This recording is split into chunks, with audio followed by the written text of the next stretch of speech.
নিঝুম রাত মানুষকে অনেক কিছু শিখিয়ে দেয়। দিনের কোলাহলে যেসব অনুভূতি লুকিয়ে থাকে, রাতের নীরবতা সেগুলোকে সামনে এনে দাঁড় করায়। কখনো পুরনো স্মৃতি এসে বুকটা ভারী করে দেয়, কখনো মনে হয় পৃথিবীতে সবাই আছে, শুধু নিজের মানুষটাই নেই। এই একাকিত্বটা বাইরে থেকে দেখা যায় না, কিন্তু ভিতরে ভিতরে মানুষটাকে বদলে দেয়।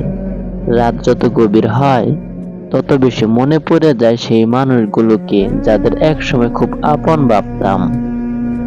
মোবাইল হাতে নিয়ে অনেকেই অপেক্ষা করে একটা মেসেজের জন্য, একটা ফোন কলের জন্য, যেটা আর কখনো আসে না। তবু এই নিঝুম রাত একটা সত্য শিখায়, মানুষ একা হয়েই শক্ত হতে শিখে। কারণ সব কষ্ট কাউকে বলা যায় না, কিছু কষ্ট শুধু রাত আর বালিশই জানে।